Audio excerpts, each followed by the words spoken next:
Take Back Your Health Now, Episode 66. You're listening to the Take Back Your Health Now podcast, the show that interviews the top doctors, athletes, trainers, and entrepreneurs to help you find the holy grail of health. Now here's your host, Dr. Dan Margolin.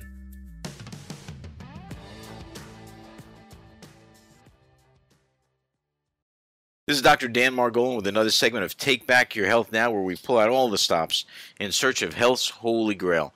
I am very excited to have Mark Schatzker. He is the author of The Dorito Effect, the surprising new truth about food and flavor. He's also the author of Steak, One Man's Search for the World's Tastiest Piece of Beef. His award-winning journalism has appeared in the New York Times, the Wall Street Journal, Condé, Nast, Traveler, the best American travel writing. He is a field reporter for the Dr. Oz Show, as well as a radio columnist for the Canadian Broadcasting Corporation. He lives in Toronto with his wife and 3 children. Mark, welcome to the show, sir. Thank you for having me. We're really excited to jump right in. Now, I love your book, The Dorito Effect, and I want to jump into that in a second. But before that, I love steak, and I got to ask you, you wrote the book, Steak, One Man's Search for the World's Tastiest Piece of Beef. How did you, tell me about that for a second. How did you get started with that? I know you traveled all over for that. Just give me a little bit of a background on that. Yeah, it started with a really simple question, which is, why does this steak taste so good? This had happened to me a couple of times. So there was a particular occasion. This was in the mid-1990s. My brother had moved down to Chile to be a journalist. I went to visit him, and we spent a weekend out on at the beach, and he bought a big, beautiful tenderloin from over the border in Argentina. He's going to blow your mind. And it did just that. It totally blew my mind. And really? I wonder, why is this so good? Why are so many steaks underwhelming? We all have this experience where you can't wait for the steak. You're craving it. It smells incredible as it's cooking. And then halfway through the steak, you're like, yeah, not that good. Right. I just had a steak Caesar salad, and it was it was all right. It's okay, right. And yet, a week from now, you'll go back and order it again because you always want it to be good. And there's this little, it's like we're gambling addicts. We're like, this time it's going to happen, baby. And it rarely does. Steak gamblers. I love it. Yeah, so it started with that question. I thought it would have a simple answer.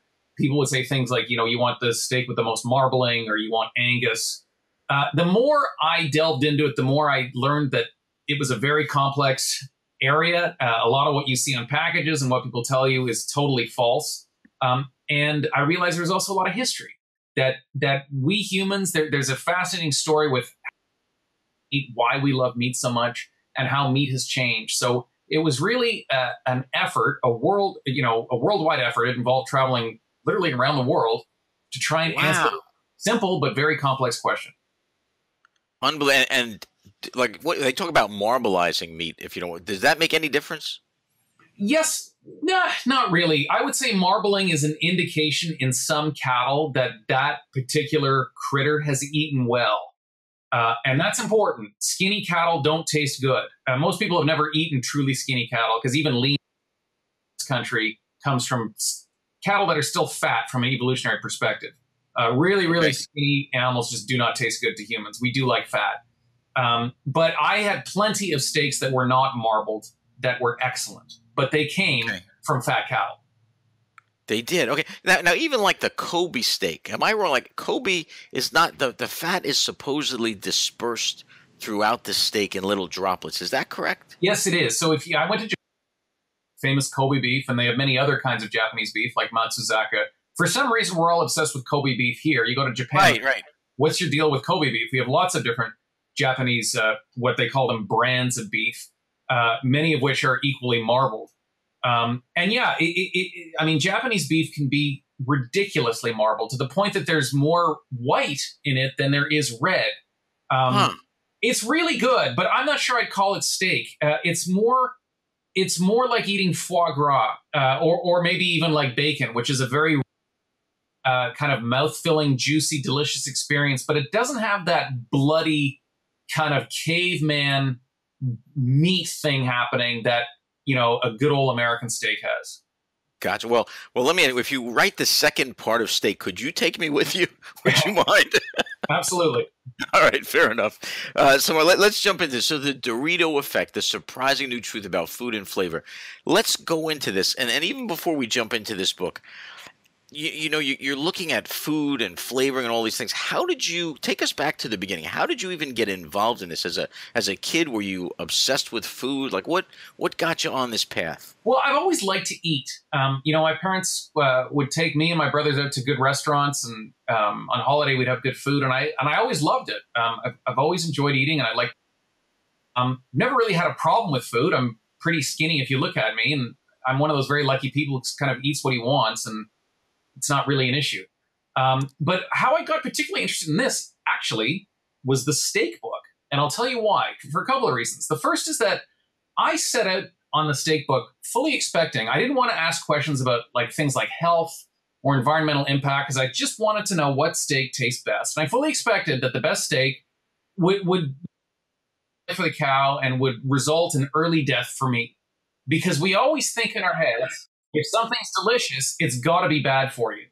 Right. So that's kind of what I expected. What I found is that the very best steak I ate in that book was grass-fed beef. Now, that's not to say all grass-fed beef is good. Grass-fed beef is like Pinot Noir wine. It's really hard to do it properly. But when you do it properly, it is just a life-changing experience. But the interesting thing about grass-fed beef is that nutritionally, it's a lot better for you. It's more nutritionally dense, which is to say more vitamins and minerals. There's more omega-3s.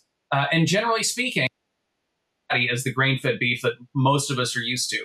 So this was kind of a curveball to me, because it's that's not what I expected. Grass-fed cattle also have a nicer life, and it's also got a better environmental impact. So there was win, win, win, win, win, which is not something I expected. But there's something even more interesting, because I started to spend time with ranchers and cattlemen, and they would talk. As a city boy, I kind of think cattle are just dumb. They're standing there out in the field chewing their cud.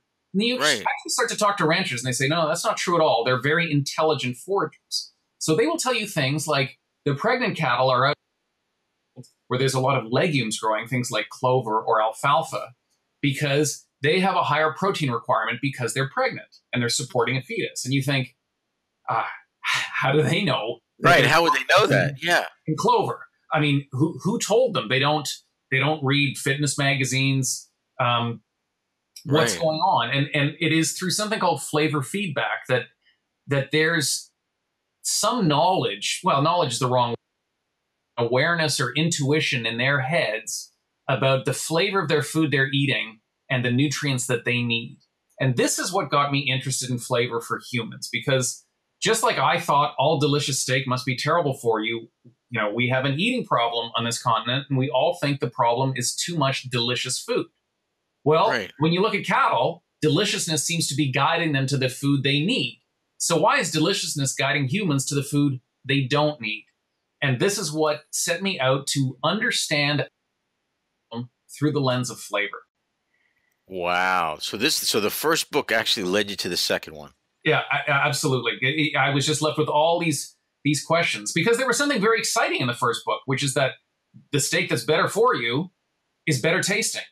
And so I wondered, well, is that true of other things? And we also know this a little bit with things like tomatoes. I write a lot about tomatoes in this book, but we've all had tomatoes that are from your grandmother's garden when you were a kid. That is just this burst of tomato essence. It's like a drug-like experience where you're blown away. Right. And where you want every tomato afterwards to be just like that. And then you bite into that big one on your kitchen, and it tastes like water. It's awful. Just tastes like nothing. And then guess what? And what do you do to that tomato? You pour ranch dressing over it to make it palatable. So I was really curious in this book, could flavor tell us something about why so many people are making such bad? It's something we never talk about. We all talk about food as though we are expert nutritionists, that we understand the metabolic impact of carbs, or protein, or sugar, or fat, and that we can then go and eat accordingly. Well, the truth is, most of us don't understand that, and most of us don't eat according to our wishes. So I thought, well, let's look at flavor. Let's look at how flavor has changed, and let's see if that has something to do with our food problem. So that was the beginning of the Dorito effect. Wow, and why did you name it the Dorito effect?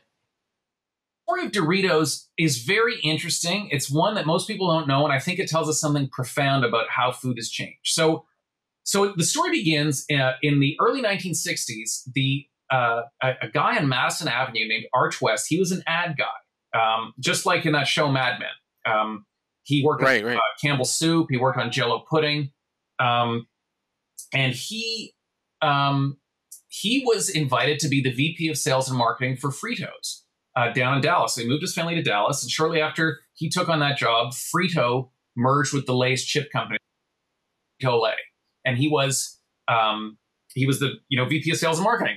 A couple years later, he takes his family on a trip to Southern California, and it's when he's in Southern California. One day, he's driving south to San Diego, and he passes what his daughter describes to me as a little Mexican shack by the side of a road. And it was a Mexican restaurant, and Arch West is the kind of guy, he's just got to stop. He's got to give it a try. And he tastes tortilla chips for the first time. And he's struck by this idea that tortilla chips are going to be the next big thing for Frito-Lay.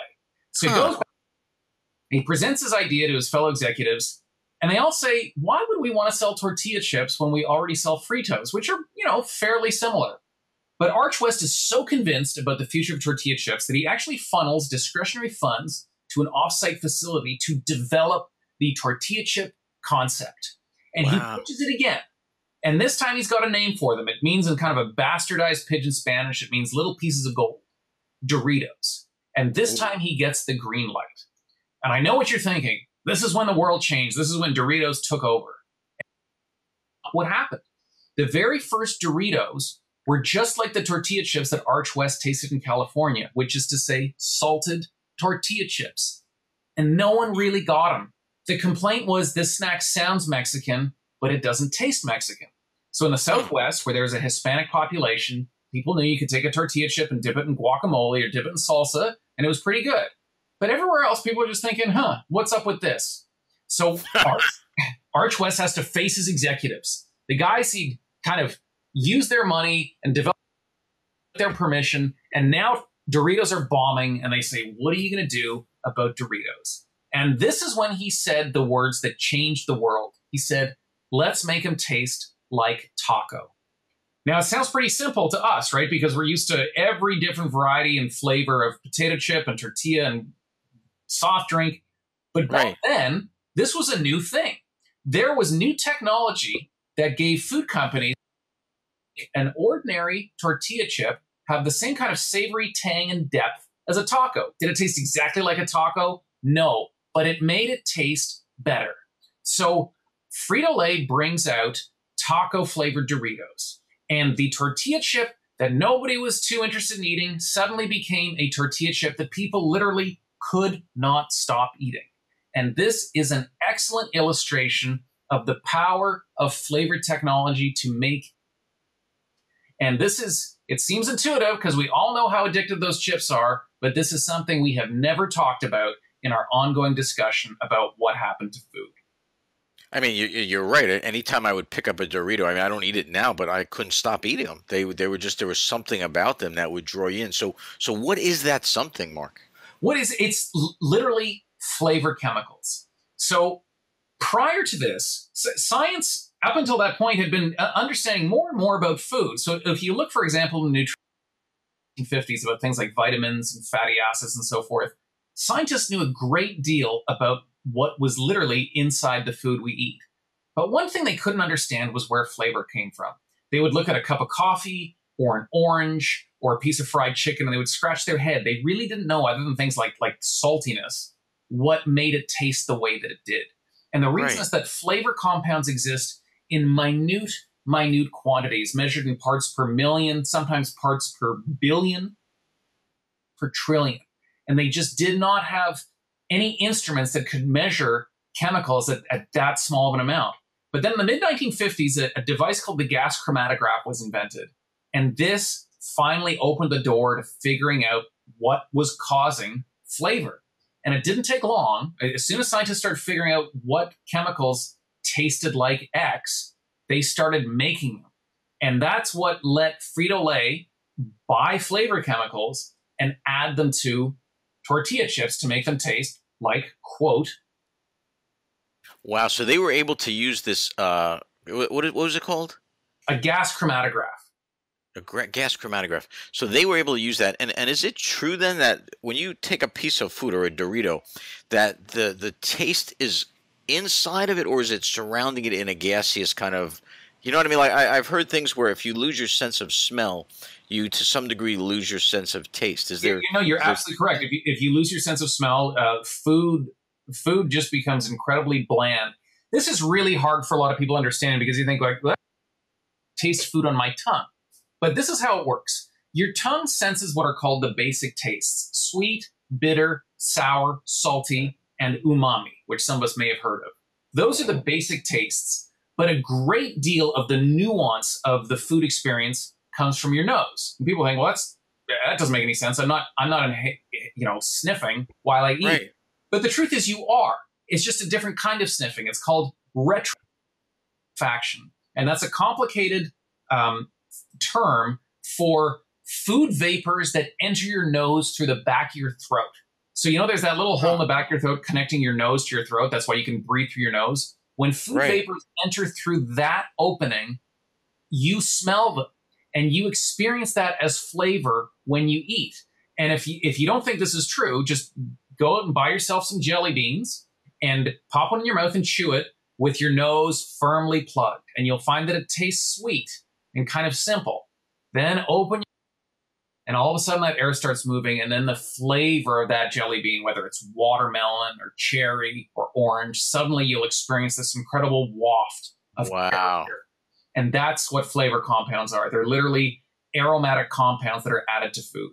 That's why the companies that make flavors also make the chemicals that go into perfumes, because they're dealing in the world of aromas. Wow. Now, if we're going to go into the area of perfumes, I know a lot of that is unregulated, right? So there's not anybody sort of overlooking that to say what chemicals they could put in. Is it the same with this area of flavors, food flavors? No, food flavors, there's more regulation, but I would say I would say a few things. There's a lot of packaging where I would say companies are not behaving according to the letter of the law or the letter of the regulations.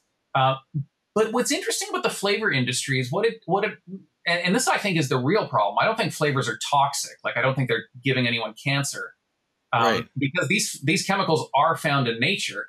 But what it lets us do, chemicals that are found in wholesome foods into unwholesome foods. So let's take the example of a strawberry. When you eat strawberries and you enjoy strawberries, it's kind of a win-win. Strawberries taste delicious, but they're also really good for you. They're packed with vitamins and antioxidants and minerals and fiber. When you take the flavor out of a strawberry and put that, let's say, into a soft drink or into a children's cereal, experience of strawberry where somebody eats that and go, oh, this tastes delicious. But you've divorced that from the nutrition. You've enhanced the flavor of a food you should not be eating. And that's exactly contrary to what we see with whole foods, wholesome foods. And that's where the problem is. I mean, that's almost like you were saying where the pregnant cows would go and eat the clover, I guess. And what you're saying is they would actually disguise the taste or smell of clover and put it on something that would not be good so the cows would not get that. I mean, it's the equivalent. In fact, they've done it with a research group in Japan, did it with sheep. They took the flavor of grass and sprayed it onto grain pellets, and the sheep liked those grain pellets better. It's how it works. Wow. So a little bit we've been duped. Oh yeah, we've definitely been duped, and we're totally unaware of it because these things they hit the pleasure center. When you we've all been there. You pop a Dorito, and it's not just a Dorito. You drink a soft drink. Most fast food has flavor compounds in it. You put it in your mouth, and your immediate reaction in the moment is, this is good. I want to keep eating.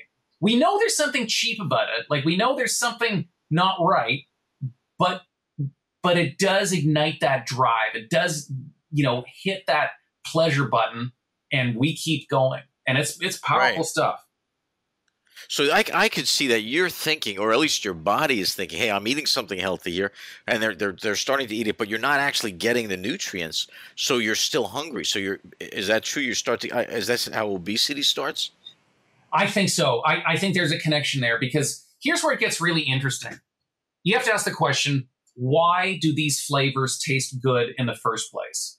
And that's where things really start to heat up as far as, you know, the insidious nature of this problem.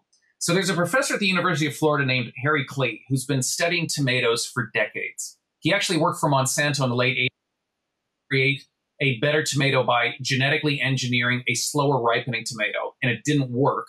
So he left to join the University of Florida just to crack this puzzle of where does flavor come from in tomatoes, because he realized that we really don't understand very much about it.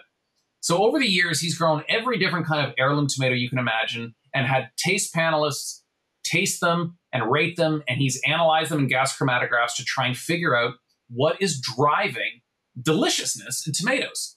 And what he found is that there are literally hundreds of flavor compounds in tomatoes, but the brain seems to be very particular about 26. There's 26 flavor compounds in tomatoes that drive our liking, that make us, you know, when we experience these flavor compounds in tomato in the right amount, we go, this is a great tomato.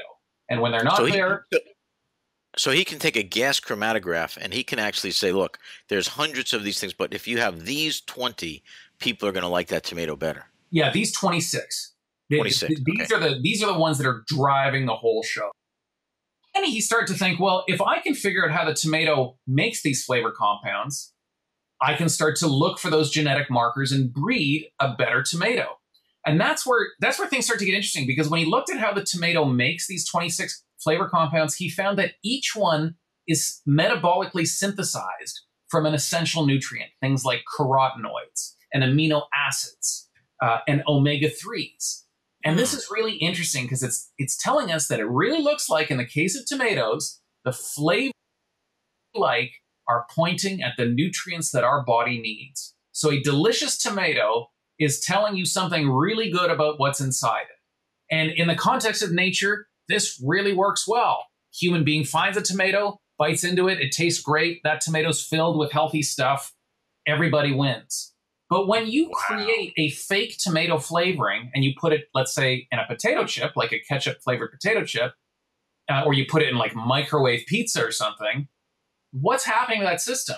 The brain is going, I'm getting what I need, but guess what? You're not getting what you need. Wow.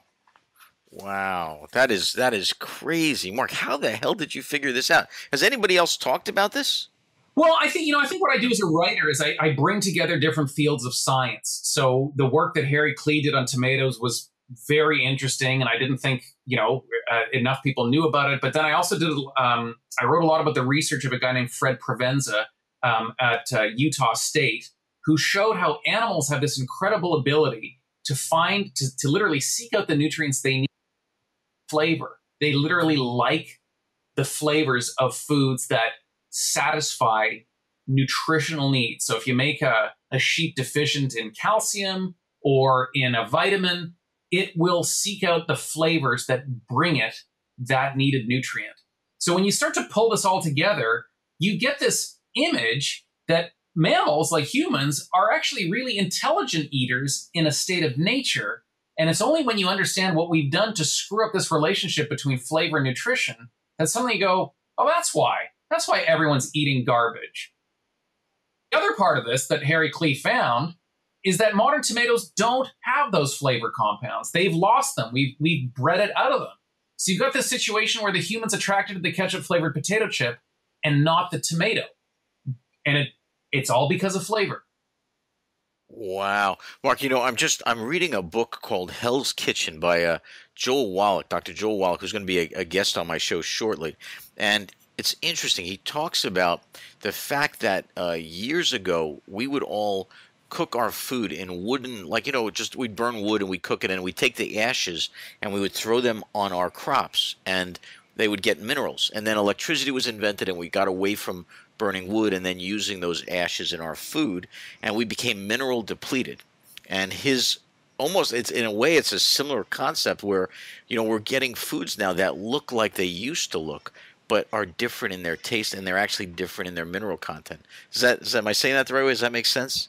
Yeah, no, I think it does. I think there's been a lot of people who've looked at the micronutrient density of whole foods, and it's going down. It's the wholesome foods of today are less wholesome than they used to be.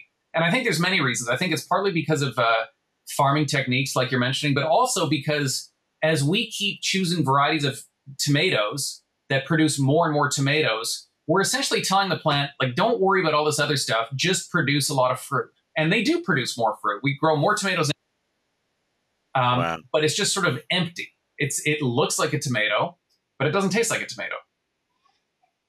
Wow, that's unbelievable. I mean, it answers so many questions when you're really looking at obesity and you're looking at just that inability to stop eating. I mean, sometimes I find myself, I want to eat so much more. You just don't feel satiated. Is that the underlying reason as well? I think so. I think that's a big part of it. This is something, and you go.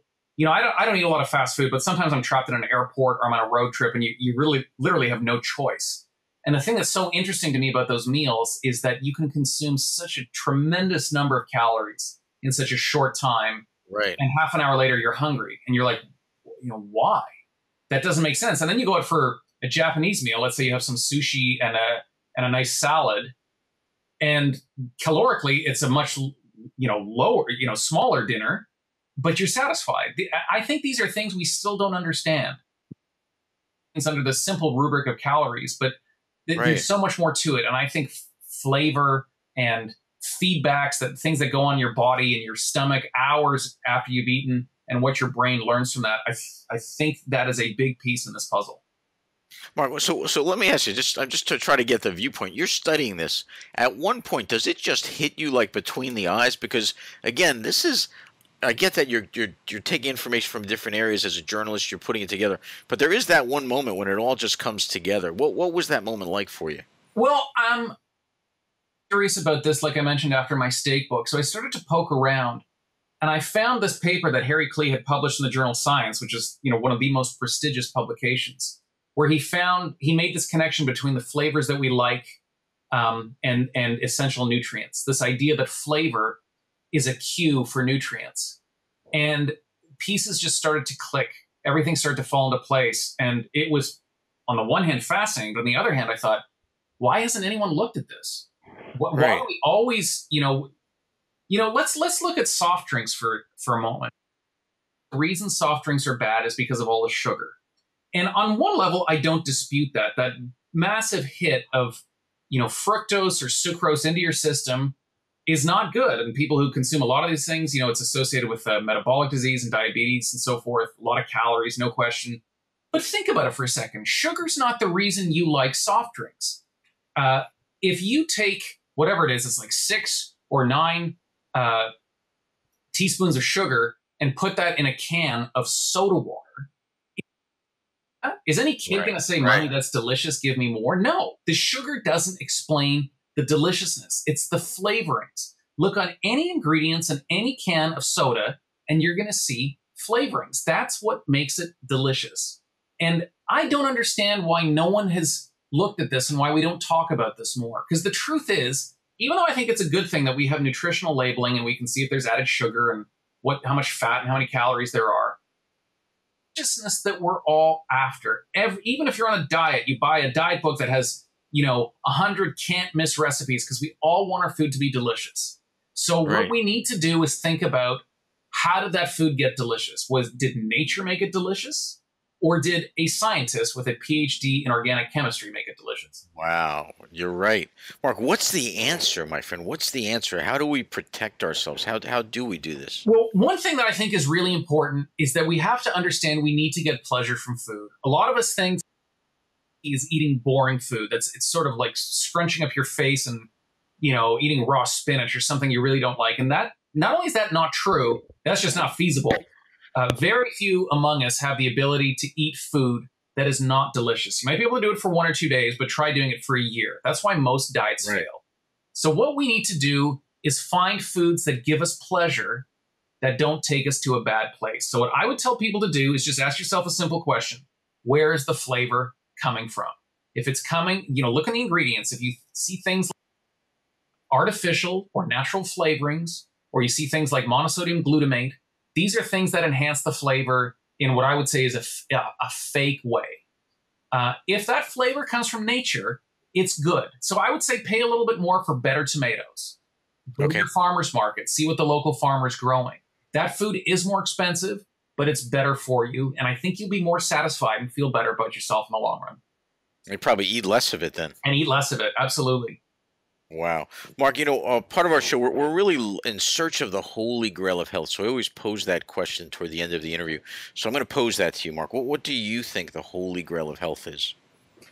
I think the holy grail is understanding that however smart we might be, we are still on one level animals. And we have this kind of flavor instinct that we have to satisfy. Figure out how to do that. Let nature do the work. And stay away from quick fixes. I don't think there's any silver bullet. I don't think there's any kind of a magic potion or magic drink or a single food that you can cut out that is going to find a varied and rich diet that is delicious in an honest and real way. And I think that's the path to better health.